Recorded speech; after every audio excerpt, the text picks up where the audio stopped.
Troisièmement, enchaînement de fonctions de référence. Petit a, fonction de référence. Cette année, nous avons étudié les propriétés des fonctions suivantes. SQR. On fait le graphe rapidement chaque fois. Inverse, on vient de le faire. Hop, SQRT, on vient tout juste de le faire. Cube, on l'avait fait en même temps que carré. Et fonction affine, ça on avait vu au premier chapitre d'analyse, le chapitre 3. En première, vous rajouterez les fonctions suivantes. Alors celle-là, on les a déjà un tout petit peu vues quand on a étudié la fonction carré. Hein, vous voyez, c'est une fonction carré, on ajoute une affine. Ça, c'est les fonctions polynômes du second degré.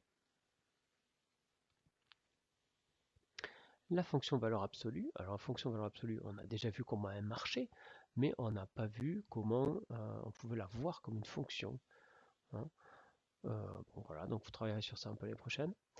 Les fonctions trigonométriques, le sinus et le cosinus, donc pareil, vous savez déjà ce que c'est que le sinus et le cosinus. L'année prochaine, vous allez étendre ça au réel tout entier, et vous les verrez comme fonction. Et enfin, la fonction exponentielle, qu'on a vu il n'y a pas longtemps avec les premières. Voilà, donc une fonction extrêmement importante, vous étudierez l'année prochaine. Mais vous n'avez pas toutes les fonctions qui existent là. Et en terminale, vous en rajouterez, vous en rajoutez la fonction logarithme népérien, vous en rajouterez des tas d'autres fonctions, et chaque classe, vous en rajouterez. Bon, voilà. Donc il y en a des pas mal, mais là déjà, vous avez déjà des fonctions importantes. Alors pourquoi on fait ces fonctions de référence? Pour faire le petit v, c'est-à-dire de la décomposition de fonctions. La plupart des fonctions qui surviennent dans les exercices sont décomposables en fonctions de référence. Si vous voulez, vous devez prendre ces fonctions de référence, là, comme nous avons vu, comme des briques de Lego de base. Et avec ces briques de Lego de base, vous pouvez les assembler à l'infini pour faire des fonctions de plus en plus complexes. Mais toujours réductibles à cette somme de Lego. Pour trouver un enchaînement convenable, il est essentiel que la variable n'apparaisse qu'une seule fois dans la formule. Alors ça, c'est vraiment important. Vous pouvez enchaîner des fonctions. Alors là, vous voyez typiquement la fonction, la variable x, elle apparaît deux fois.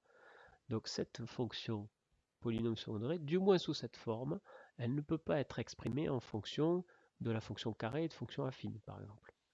Parce que vous pourriez me dire, bah si, je prends la fonction carré, je la multiplie par a, et puis je lui ajoute une fonction affine. J'ai bien exprimé ma fonction en fonction de deux. Alors oui, tout à fait. Mais là, en termes de décomposition, c'est encore autre chose que je vais vous faire faire.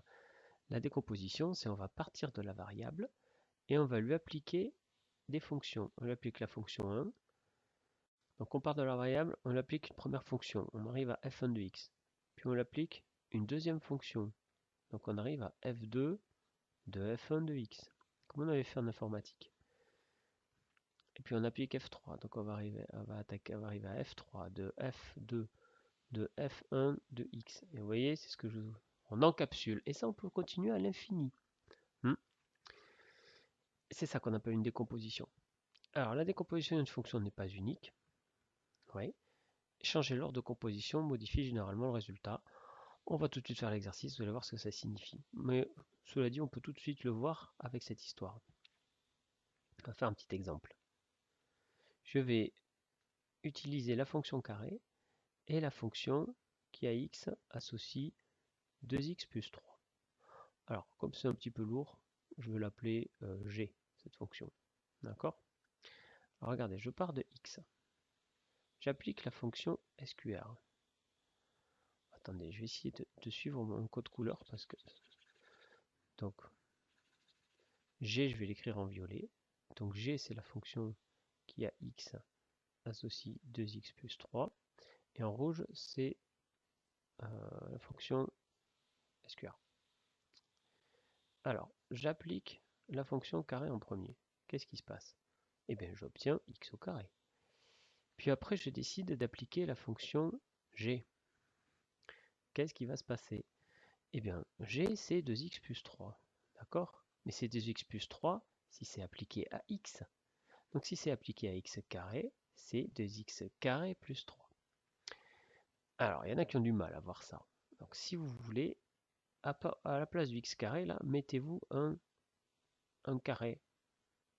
rien à voir avec le fait qu'il y a un carré là, je veux dire une case vide. Vous êtes d'accord que qu'est-ce qu'elle fait la fonction g? À truc, elle associe 2 fois truc plus 3. Donc à la case vide, elle associe 2 fois la case vide plus 3. Donc si dans la case vide vous mettez x carré, ben, l'image de x carré par g, ça devient 2x carré plus 3. J'espère que c'est clair. Bon, ça c'était si je faisais d'abord SQRT, puis G. Alors on va changer, maintenant on va partir toujours de X, mais on va changer l'ordre.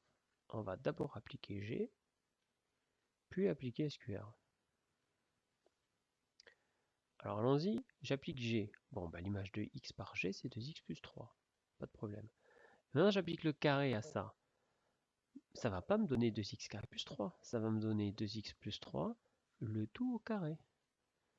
Et 2x plus 3 au carré, si je veux le développe, ça me fait 4x carré, plus double produit 2 fois 6, 12x, plus 9. Et vous voyez bien que 4x carré plus 12x plus 9, c'est pas du tout égal à 2x carré plus 3. C'est ça qui est écrit ici.